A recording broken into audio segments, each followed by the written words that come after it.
Salut à tous, c'est Kazin, j'espère que vous allez bien et on se retrouve pour une nouvelle vidéo. On va faire un petit bilan d'ensemble avec vous sur les séries EB5, EB6, EB7 et EB8 et on va parler cette fois-ci des cartes alternatives, on va dire les plus recherchées et par conséquent les plus chères de chacune de ces séries. Si tu es intéressé par ce format de vidéo, tu peux en retrouver quelques-unes sur la chaîne où on a parlé cette fois-ci de ces blocs-là, enfin de ces séries-là, mais pour les cartes les plus bon marché. Et franchement, ça fait plaisir à la fois d'avoir des cartes bon marché, surtout sur ces formats qui sont vraiment très très jolis, mais aussi des cartes un peu plus premium, plus recherchées, plus chères, qui vont flatter les différents collectionneurs ou pourquoi pas même investisseurs. Alors on va commencer par Style de combat. Alors c'est vrai que Style de combat c'est une série qui a beaucoup souffert et par conséquent tu retrouves quasiment aucune carte à plus de 100 € pour cette série. J'en ai quand même sélectionné deux qui sont entre 90 et 100 €. Alors j'ai été assez surpris parce que c'est vrai que je regarde pas régulièrement le tarif de ces cartes là, mais ce qui m'a surtout surpris c'est que tu peux faire de très très bonnes affaires sur les sites d'enchères et j'ai même vu des enchères se terminer avec quasiment personne sur ces types de cartes et souvent tu peux avoir 10, 20 voire même 30% en dessous, on va dire, de la cote observée en achat plutôt immédiat. C'est ce que j'ai pu observer et j'ai envie de le dire, j'ai observé ça sur quasiment l'intégralité des alternatives proposées sur ces séries-là. Même sur des alternatives qui sont dites, on va dire, très populaires, très recherchées, soit pour les collectionneurs, soit pour les investisseurs. Donc c'est ça qui est assez fou. La tendance sur les cartes n'est pas au beau fixe, même sur les cartes alternatives. Alors, par conséquent, on retrouve quand même deux cartes entre 80, 90, 100 €, qui est le Tyrannosif, donc voilà, très sympa évidemment. Heureusement qu'on a un Pokémon qui est plutôt populaire. Et on retrouve le Chifours, il y a quand même une carte Chifours, les autres sont beaucoup moins chères. C'est le 1000 points VMAX. Alors moi je me souviens de cette carte là, très très bien. C'est une carte qui coûtait plusieurs centaines d'euros, mais elle a subi la dégringolade après la hype, hein, tout simplement, de cette... tu sais, la hype, il s'est situé plutôt aux alentours de 2021, qui a entraîné un fort boom sur tout un tas de séries, tout un tas d'items et aussi les cartes. Et puis la hype a commencé à diminuer à partir de Star Étincelante. Et j'ai envie de te dire, sur les séries qui sont sorties à partir de la fin de la hype, alors évidemment sauf le scellé qui est un petit peu particulier, mais les cartes n'ont fait que de diminuer. Alors il y a eu des swings évidemment, mais là on est plutôt sur soit des cartes qui ne bougent plus, soit des cartes qui continuent à diminuer.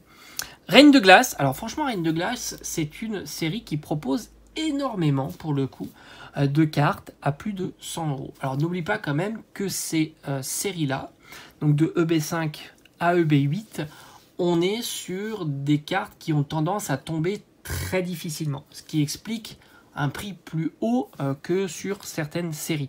Malgré tout, quand tu vois Style de combat et Reine de glace, il y a une forte différence.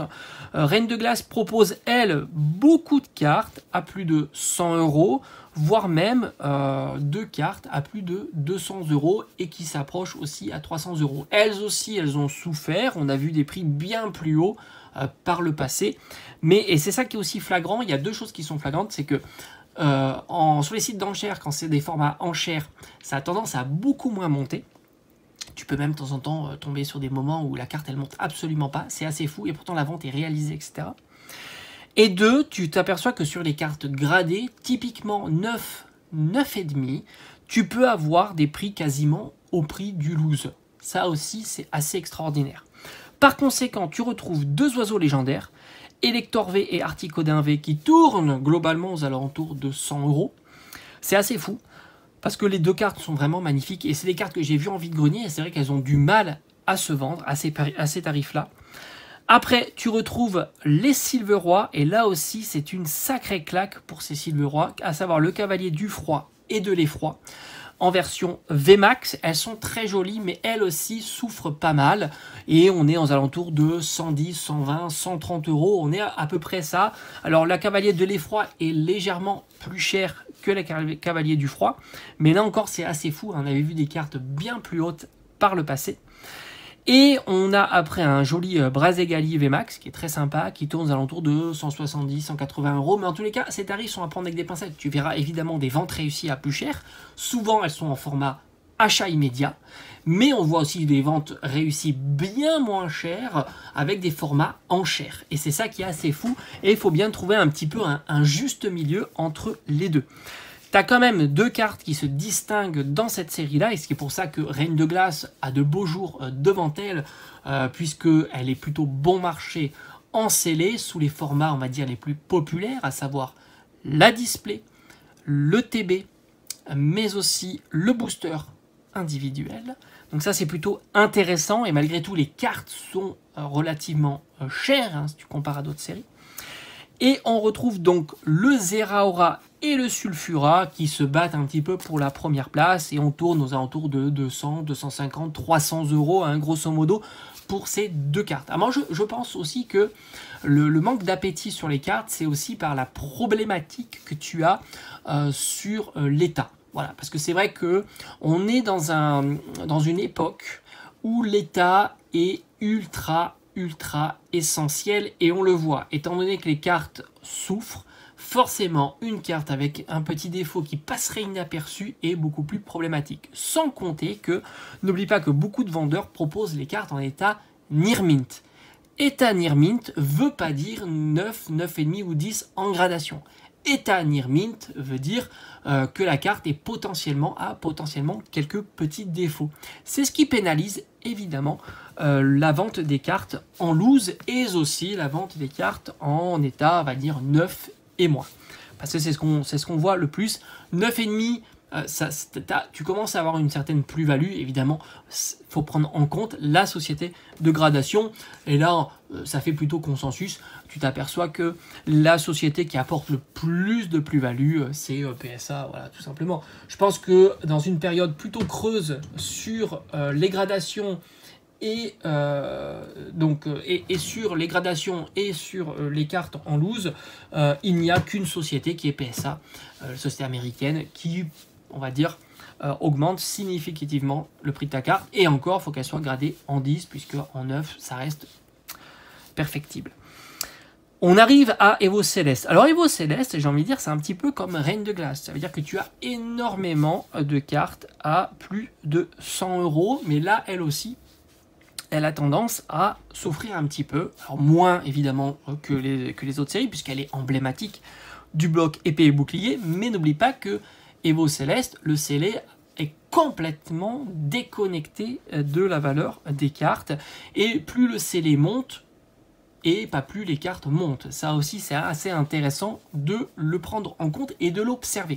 Comparativement à Reine de Glace, où on a un prix des cartes qui est somme toute plutôt pas mal, avec un scellé qui est plutôt bon marché. Là, Evo Céleste, tu as le scellé qui est ultra haut, pardon, et on va pas essayer de comprendre pourquoi le scellé est haut. Est-ce que c'est comme ça? Moi, je ne fais qu'observer, hein. Je n'essaye pas de faire d'explications en ce sens. J'observe uniquement le prix des cartes, les tendances et surtout la pression qu'il peut y avoir. Là, encore une fois, sur Evo Céleste, il y a une déconnexion entre la carte vendue en achat immédiat et la carte qui part en enchère. L'enchère, elle est systématiquement moins... le tarif est toujours plus bas que la carte vendue en achat immédiat. Donc ça, c'est assez intéressant à prendre en compte. Malgré tout, bon, bah, t'as des cartes de dingo, hein, dans la série. On retrouve un Octali qui est magnifique, un Octali V, et alors le V et le VMAX dans le classement, évidemment, qui tourne aux alentours de 160-180 euros. Talonné de près donc par Rayquaza et Dracolos V. Là aussi, on est aux alentours de 180 euros pour ces deux cartes-là. D'ailleurs, petite parenthèse, j'avais trouvé, évidemment en état sortie de booster, un Rayquaza V, celui-ci, pas la VMAX, à 150 euros. Et on était en fin de matinée, voilà, il partait pas. Il partait pas. Donc c'est pour te dire, hein, pourtant, tu es quand même en dessous de la cote. Et en plus, là, moi j'ai acheté quelques cartes à cette personne-là parce que j'avais des cartes très intéressantes. dans mon budget. Et il était évidemment possible de négocier sans aucune difficulté. Je pense qu'à 130 € elle partait la carte. Hein. Peut-être même moins. Peut-être même moins. Tu sais comment ça fonctionne en vide-grenier, sachant que moi je suis venu en fin de matinée. Il était certainement là depuis 6h ou 7h du matin. Donc quand tu vois qu'il y a les collectionneurs sont souvent présents en plus en matinée. Donc il s'est bien aperçu que la carte, elle est sympa, mais 150 refroidisait beaucoup de personnes. Et en plus, petite parenthèse aussi, ne pense pas que les gens qui viennent en vide-grenier n'ont pas beaucoup de sous sur eux. Ça, c'est faux. J'ai vu des gens, et je connais évidemment les gens qui font des vide-greniers par chez moi, ont souvent 300, 400, voire 500, même plus euros en liquide. Parce qu'ils savent très bien qu'ils peuvent dépenser beaucoup s'ils tombent sur des jolis lots. Et il ne faut pas louper un lot, sachant qu'on n'aurait pas les sous sur soi. J'ai vu des lots rétro gaming partir à plusieurs... je dis 500, 600 € sans trop de difficultés, des jeux en boîte, etc. Donc évidemment, les gens qui font des vides-greniers, qui sont aguerris, hein, qui recherchent soit les cartes, soit les jeux ou des choses comme ça, ont du cash sur eux pour pouvoir justement, lorsqu'il y a des bonnes affaires, comme ce vendeur, parce que ce vendeur proposait énormément de cartes alternatives, que ce soit des TG texturés et aussi des cartes alternatives, et tout était en bonne affaire. Toutes les cartes qu'il proposait étaient des bonnes affaires, donc tu aurais pu, si tu avais le budget, dépenser plusieurs centaines d'euros. Donc je referme la parenthèse pour expliquer un petit peu la tendance actuelle sur les cartes. Après, on retrouve quand même alors les évolutions, évidemment. Alors j'ai envie de dire, elles sont toutes à peu près au même tarif, dans les 200 €, avec le Filali, le Nymphali et le Givrali en version VMAX. Les versions V sont relativement moins chères et on les trouve souvent en dessous des 100 €, voire même en dessous des 90 €, sauf la Noctali, mais j'ai envie de te dire, c'est classique. Noctali, hein, que ce soit les simples V, les simples VMAX, ont tendance à être 2 fois plus chères que les cartes standards. Et ça se confirme aussi sur Evo Céleste.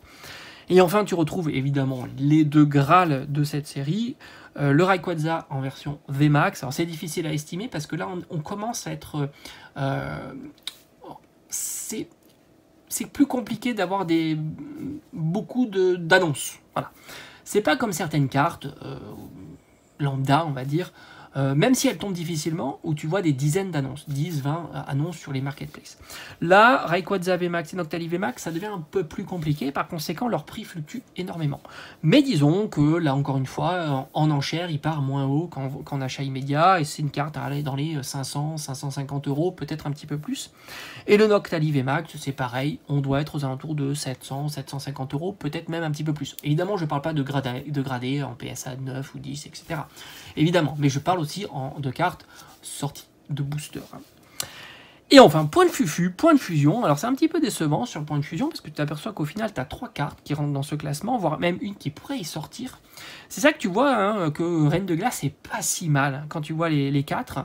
C'est bien d'avoir un petit bilan comme ça, un petit peu d'ensemble sur ça, ça donne un visuel plus représentatif. Ou Reine de Glace c'est pas si mal et c'est un bon outsider je trouve, et elle est beaucoup mise de côté cette série là comparativement à d'autres, et peut-être même aussi à d'autres comme Épée Bouclier, enfin des fins de bloc Épée Bouclier, hein, comme celle que l'on voit dans Star Étincelante et autres. Et tu t'aperçois que point de fusion, c'est pas si foufou que ça. On retrouve un petit Mew VMAX qui peine à dépasser les 90-100 €, mais vraiment, malgré qu'on soit sur un Mew VMAX, je pense que c'est la réalisation de la carte qui ne plaît pas. Heureusement qu'on a 2 grosses cartes, 2 magnifiques cartes. Moi, mention spéciale à Ectoplasma, j'en suis fan absolu. En plus, la version Gigamax, je la trouve vraiment réussie, hein, c'est vraiment top. On est aux alentours de 200, 250 € pour cette carte. Et puis le Mentali, c'est à peu près la même histoire, 200, 250 €. Ce qui fait qu'au final, si tu devais classer ces 4 séries par les cartes les plus chères, et la quantité aussi de cartes disponibles dans cette série-là, on mettrait évidemment Style de Combat en lanterne rouge, on l'a vu, mais on mettrait Point de Fusion avant-dernière, et on mettrait évidemment Reine de Glace en deuxième position, et en première position, évidemment, Evo Céleste. Mais attention, petit paramètre évidemment à prendre en compte, Evo Céleste a énormément progressé, que ce soit le booster individuel scellé, le TB et la display, alors que Reine de Glace n'a absolument pas progressé. Donc ça, c'est plutôt intéressant de voir cette déconnexion. Est-ce que maintenant, ça serait le moment de voir Reine de Glace peut-être commencer à s'apprécier? C'est pas impossible. Sans compter que des displays Reine de Glace, somme toute, ça soit possible d'en trouver et qu'il y en aura encore peut-être dans les mois et les années à venir. Mais des boosters individuels et des ETB Reine de Glace, c'est beaucoup moins sûr. Donc par conséquent, c'est vrai qu'en faisant une petite analyse plutôt basique, les cartes qui sont à l'intérieur, leur valeur et la disponibilité du scellé, le tarif du scellé, tu pourras imaginer qu'il y a une petite marge de progression sur Reine de Glace. Mais c'est un marché tellement incompréhensible en ce moment qu'il faut mieux être prudent sur tout ça et gérer ta collection pas à pas avec les items évidemment qui te font plaisir avant tout. La collection, c'est le plaisir de collectionner et c'est pas d'imaginer si je revends ça 10 ans plus tard. Là, on n'y est pas. Allez, je te dis à bientôt.